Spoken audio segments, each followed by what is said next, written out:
चमकदार परी की दुनिया। कहकशां के दिल में एक रोशन और जादुई दुनिया थी जिसका नाम लुमीनिया था। ये वो जगह थी जहाँ परियां सितारों की रोशनी और चमकती हुई नदियों के दरमियान रहती थी। हर परी को दरख्ते रोशनी से एक अनोखा चमकदार तोहफा मिला था जो उनकी शनाख्त था। ये परियां अपनी रोशनी कायनात में खुशियां बांटने के लिए इस्तेमाल करती थी और उनकी दुनिया खुशियों से भरी हुई थी। इन परियों में सबसे छोटी और जुस्तजू करने वाली परी सारा थी। सारा की रोशनी सुनहरी थी, लेकिन उसका दिल कायनात के राजों और इंसानों की दुनिया के बारे में जानने की ख्वाहिश से लबरेज था। जहाँ बाकी परियां सिर्फ लुमीनिया की रोशनियों में खुश थी, सारा जमीन की दुनिया को देखने के ख्वाब देखती थी, जहाँ रोशनी और अंधेरे का एक मुनफरिद इम्तिजाज था। एक दिन लुमीनिया में एक पैगाम आया। ये पैगाम एक दूर दराज सितारे से था जो अपनी रोशनी खो रहा था। ये सितारा जमीन के करीब था और उसकी रोशनी के बगैर वहाँ के गांव अंधेरे में डूब रहे थे। बच्चे खौफजदा थे, फसलें सूख रही थी और लोगों की उम्मीद दम तोड़ रही थी। सारा के दिल में उन लोगों की मदद करने की ख्वाहिश जागी, लेकिन लुमीनिया के असूलों के मुताबिक परियों को इंसानों की दुनिया में कदम रखने की इजाजत नहीं थी।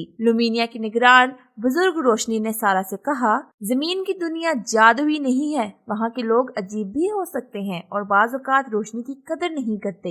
लेकिन सारा ने फैसला कर लिया कि वो अपनी रोशनी लेकर जमीन पर जाएगी और उस सितारे को बचाएगी ताकि लोगों की जिंदगी दोबारा रोशन हो सके। सारा ने रोशनी के जादुई पुल से गुजरते हुए जमीन पर कदम रखा। जमीन का मंजर लुमीनिया से बिल्कुल मुख्तलिफ था। दरख्तों की सरसब्ज छांव, बहते हुए दरिया और आसमान में चमकते बादल देखकर सारा दंग रह गई। जल्द ही सारा एक छोटे गांव पहुंची जहां अंधेरा छाया हुआ था। लोगों के चेहरे उदासी और खौफ से भरे हुए थे। एक छोटे बच्चे इमरान ने सारा को खुशामदीद कहा और उसकी कहानी सुनी। इमरान ने सारा को बताया कि सितारे की रोशनी खोने के बाद गाँव के चिराग भी बुझने लगे हैं और कोई भी इस मसले को हल नहीं कर पाया। सारा ने इमरान से वादा किया कि वो उनकी रोशनी वापस लाएगी। दोनों ने रोशनी के सितारे को बचाने के लिए एक मुहिम का आगाज किया।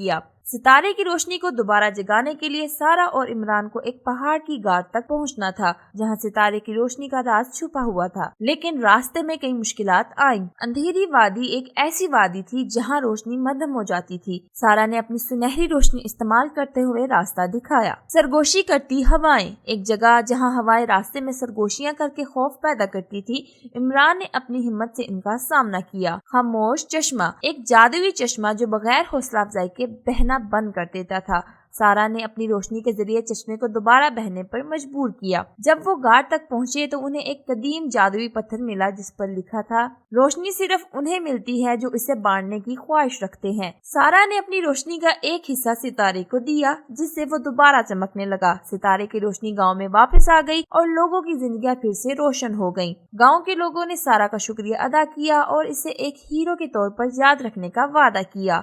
लेकिन सारा ने कहा कि उसकी असल खुशी ये है कि उसकी रोशनी से दूसरों की जिंदगियां बेहतर हुई हैं। लुमीनिया वापस पहुंचने पर बुजुर्ग रोशनी ने सारा को रोशनी के सफीर का खिताब दिया और उसे इंसानों की दुनिया में मदद करने की इजाजत दे दी। तो बच्चों, इस कहानी से हमें ये सबक मिलता है कि रोशनी और खुशियां बांटने से बढ़कर कोई काम नहीं। जब हम अपनी ताकतों को दूसरों की भलाई के लिए इस्तेमाल करते हैं तो हम अपनी जिंदगी को भी रोशन कर लेते हैं।